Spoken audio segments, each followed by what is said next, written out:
welcome everybody. Thank you for coming. And as always, let's begin with prayer. Let's begin. Lord, thank you for this beautiful day full of life, family, and friends. We ask that you pour your love and blessings over us this Easter weekend and provide safety and guidance for those traveling. Please help to grant these students the courage to stand up for life in their future and to know even if we stand alone, we are standing for what's right. We pray this in your name. Amen. So thank you, of course, for coming. Congratulations to the students. Thank you for our family, siblings for attending and supporting these wonderful high school students pursuing their dreams and going to college for that. My name is Ashley, and I'm the executive director for Dubuque County Right to Life, which I do recognize many of you. We began the scholarship opportunity back in 2010 and 2011, and so this is officially the 10th year of DCRTL providing scholarships to graduating high school students, and that is amazing. We have given nearly $75,000 worth of scholarships to pro-life students, and so we are very proud of that. I personally, as a side note, was the first year of students, so that tells you when I graduated, but I graduated from Marquette Catholic in Bellevue, and it was very exciting to receive that scholarship, and no way did I think I would be in this role today, so it's certainly interesting, and you never know where the Lord is going to take you in your future and your dreams. You'll have dreams you didn't know you had. So your voice, it's very important to speak up for the voiceless and also vulnerable among us. Who knows where your voice will take you and or others.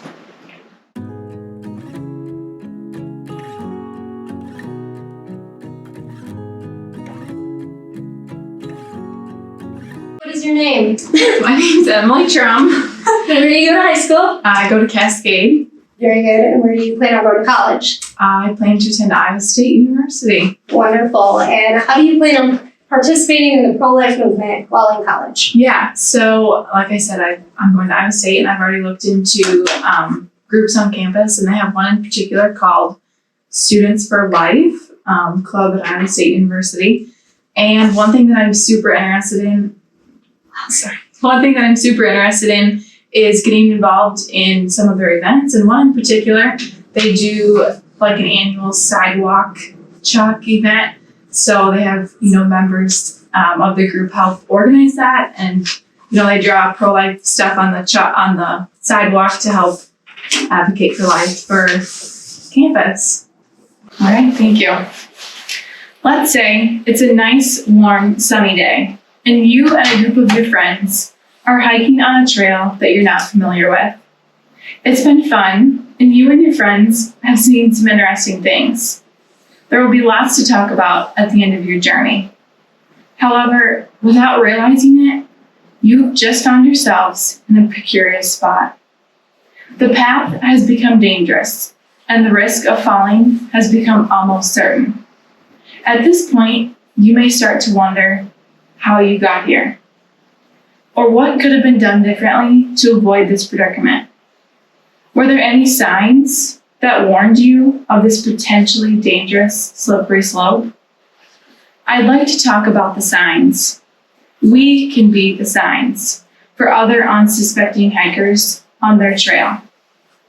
We can help prepare others with what we know to be true, real, and right, to help them be ready in case they encounter difficult parts along their trail.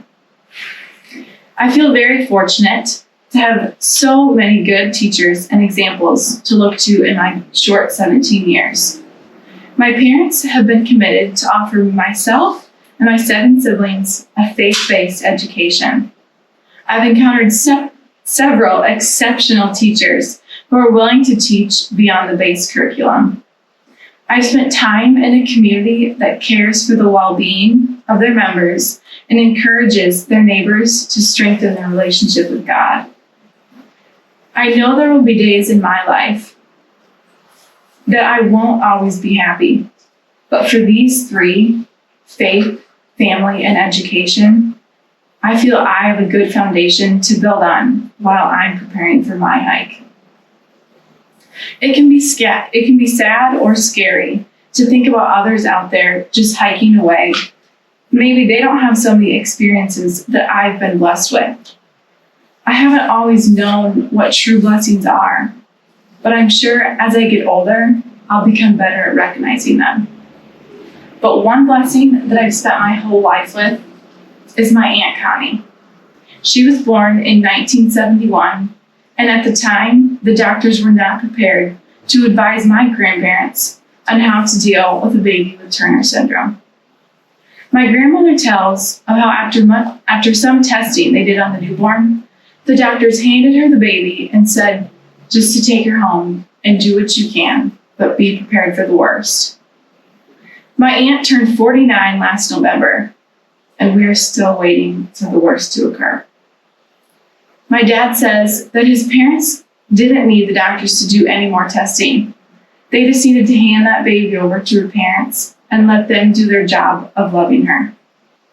My aunt has had a large influence on myself, my family, and how we were raised. I think she had a large influence on a lot of other people as well. She has some developmental issues that have caused some physical limitations, but I cannot imagine the idea of her not being a part of our life. I think she is one of the signs.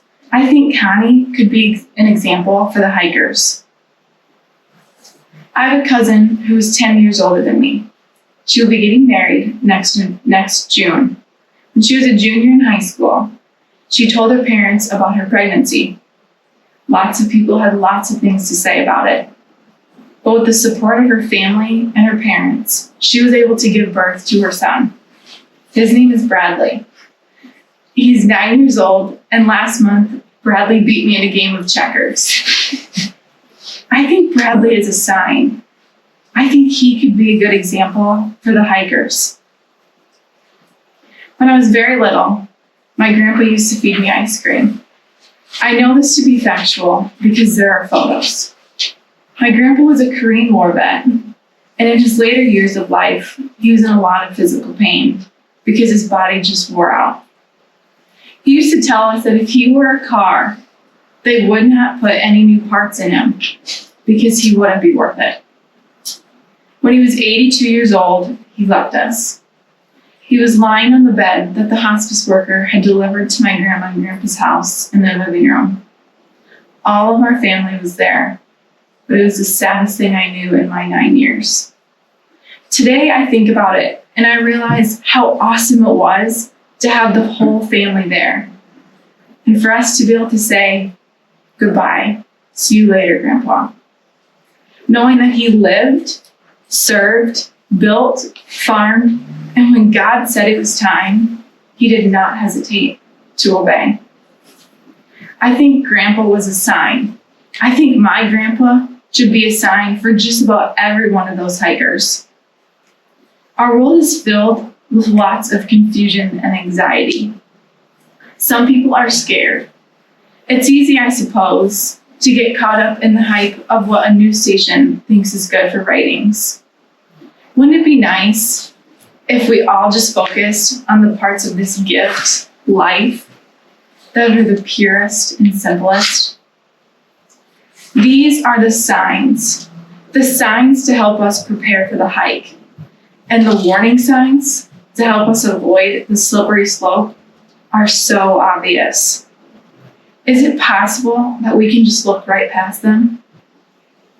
It really doesn't need to be a debate. The slippery slope can be avoided. The signs to avoid the slippery slope are just, in fact, real life. It's a real life that God has given us. In His eyes, it's a perfect life. And when He says it's time, the signs clearly state we should obey.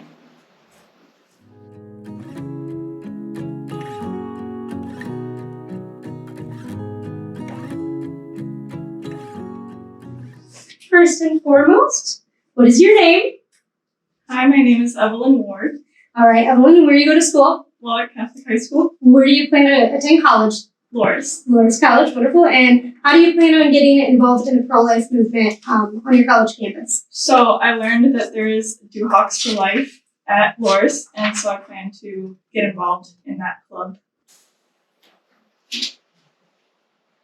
The day they legalized abortion, my grandma Ward was in the kitchen. My dad was in the kitchen with her when the news came across telling them that abortion had been legalized. When my grandma heard this, she told my dad when he was 8 years old that it was the beginning of a slippery slope. His exact words. She said, "Once you start killing babies, there is no end to it. To protect the right to life, we must fight against the slippery slope that my grandma talked about. This means opposing abortion, euthanasia, and assisted suicide." As my grandma said, abortion is the beginning of the slippery slope. Abortion in common terms is taking a baby's life before birth. It is the termination of an unborn baby's life when they are still in the mother's womb. When some parents hear that their baby is going to have trouble in their life, like being mentally handicapped or have a disability, the parents don't want to hear that. The parents then have the choice whether to give the baby life or to abort the baby. My parents faced this decision when they were having me. I am happy they chose to give me life. Before I was born, my parents were told that I had a hemorrhage in my brain. I had a stroke in the womb. My parents still chose to give birth to me. The outcome of my stroke is that I have a right-sided disability. The right side of my body does not work as well as the left side of my body. Along with my physical disability, I also have a learning disability. That makes comprehension hard for me. My parents could have aborted me, but they chose not to. They chose to give me life. Abortion can be chosen really quickly once the mother or both parents know that the child would have difficulties in life. They choose to end the life of the baby they don't even know yet. The parents think that it would be an easier life for both the baby and themselves. I am happy that my parents chose to give me life, even though I have to adapt to different ways of doing things than my siblings. I am happy that I get to live the life that I have. This is why I want babies to live their own lives. Just like abortion being thought of as a good thing before a baby is born, euthanasia is supposedly the best thing when it comes to being close to the end of someone's life. In common terms, euthanasia is intentional, knowingly, and directly acting to cause the death of another person. This means that someone is willing to help someone end their life in their suffering. They are willing to do this because they know that the person doesn't have much longer to live for now that they are sick. So they might as well end their life. My Uncle Bill Ward had prostate cancer. He lived with my Grandma Ward while he was sick. My grandma loved having my uncle living with her, and he loved living with my grandma. Some days were better than others. He was on chemotherapy. Uncle Bill was strong through all the struggles that his cancer threw at him. When my family and I went to visit him and my grandma, he would come out to the kitchen. He would be there to visit with us.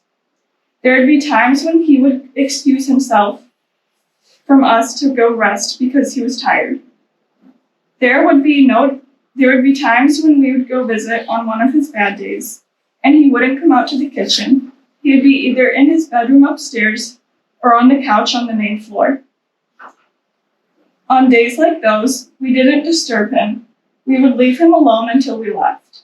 By the end of his life, he was placed in hospice. My uncle could have been euthanized. We could have had someone end his life right away when he found out that he had cancer. That is not what he wanted for his life.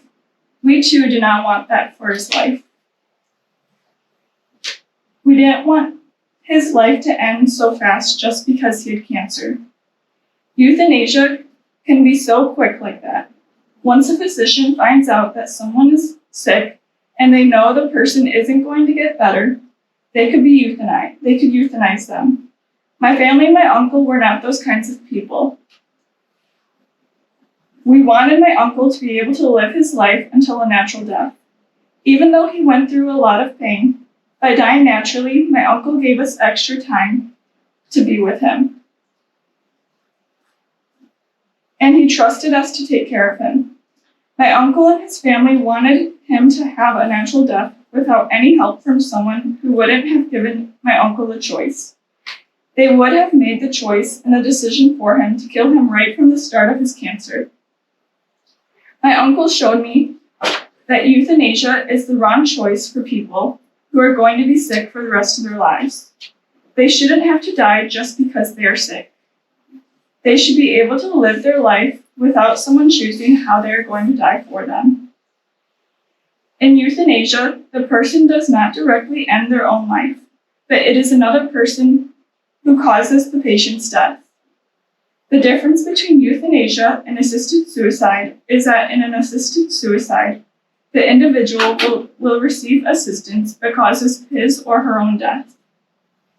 Assisted suicide, in common terms, and it is an intentional, knowingly, and directly providing the means of death to another person, so that person can use the means to commit suicide.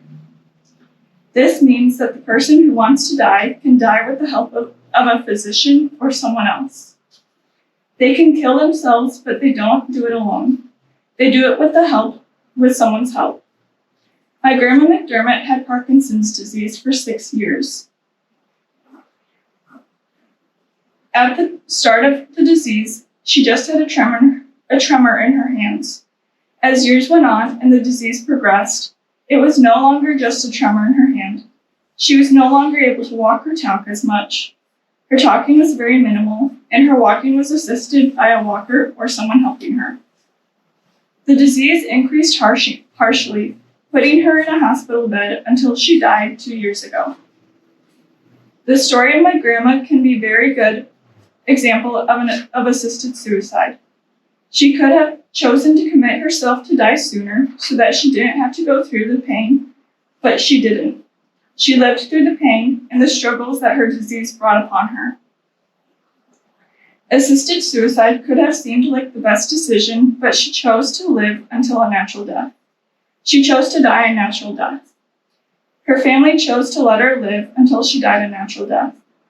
Someone who helps with assisted suicide could have looked at my grandma and said that they could have helped her end her life right from the start.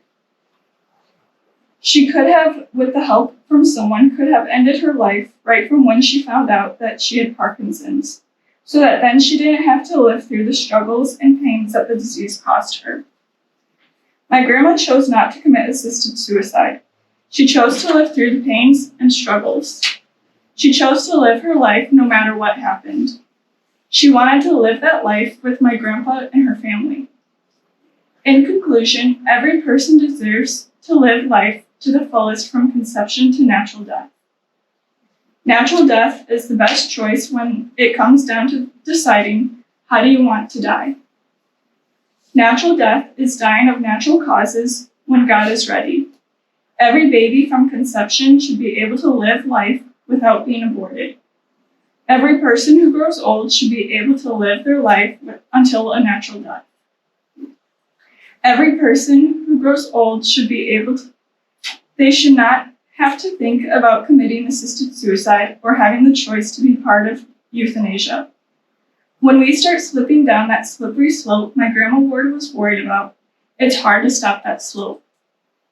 The slippery slope is a dangerous slide. Every life is precious from conception to growing old together. Thank you.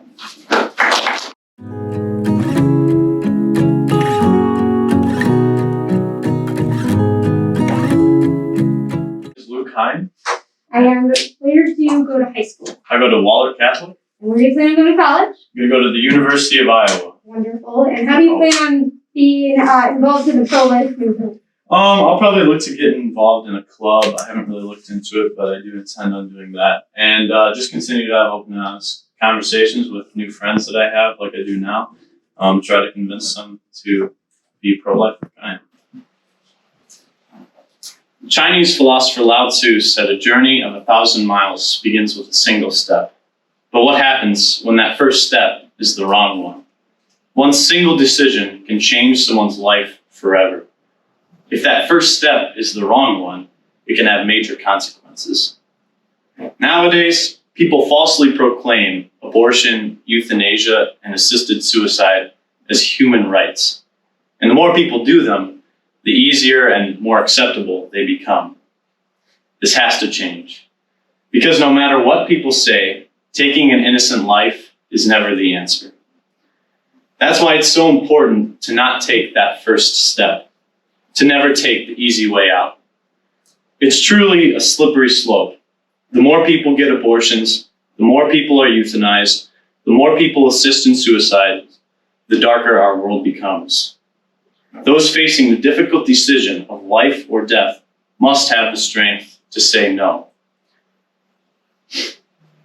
Only then can we make a change. Only then can we bring light to the world. When I was little, I joined a baseball team with kids I didn't know. It was difficult at first since I was very shy and I didn't branch out. However, with time, I slowly began to make friends. Soon I found myself branching out, and it became easier and easier to go to baseball. Everything gets easier with time and repetition. Unfortunately, this holds true for bad decisions as well. The Guttmacher Institute reports that the abortion rate is about 13.5 abortions per 1,000 women. According to a 2007 study by that same Guttmacher Institute, almost half of those in the United States are repeat abortions. When people decide to get an abortion for the first time, it's normally a very difficult decision. If they do get that abortion, however, it makes it so much easier to make the decision to get another one. Furthermore, no matter the person, taking an innocent life takes its toll. It's a vicious cycle of more death and more pain. If people had the strength to say no to that first abortion, so many lives could be saved. I pray that anyone facing an abortion has the strength to take the first step towards life instead of towards death. People must also have the strength to say no to euthanasia and assisted suicide. About 5 years ago, my grandmother was diagnosed with stage 3C ovarian cancer. She was told that no one her age had survived the intense chemotherapy and surgery. She was faced with a difficult decision: either endure the chemotherapy and the surgery and possibly live, or die peacefully. Thankfully, she chose to fight. Because she took that first step towards life, she got to see both my sisters graduate high school, and we'll get to see me graduate high school and my sister graduate college. 5 years later, she's cancer-free, having beat it twice. 5 full years of life and happiness because she never gave up. She could have denied treatment and died without a fight. Thank God she decided not to. Now, she was never considering euthanasia, but she still faced that difficult decision of life or death. We cannot know the future. Even when hope is seemingly lost, goodness can find a way. In every case, for abortion, euthanasia, and assisted suicide, it's important to never take the first step down that road, because it's not for us to play God. We don't have the right to decide who lives and who dies. No matter how the odds may be stacked against a person, happiness, love, and goodness can always come about. Just as my grandmother chose life and had 5 wonderful years because of it, so too must people deciding to live or die choose life. And since it's so important to simply take the first step in the right direction. Much of the responsibility of life, however, falls on the shoulders of the people not making the decisions. We cannot abandon people deciding whether or not to have an abortion or be euthanized. The most important thing we can do is support the people making the decisions. If we can help them see that they are not alone, that they have options, hopefully that will give them the courage to take the first step in the right direction. A study by the respected JAMA journal showed that in places where it's legal, between 0.3 and 4.6% of deaths were reported as euthanasia.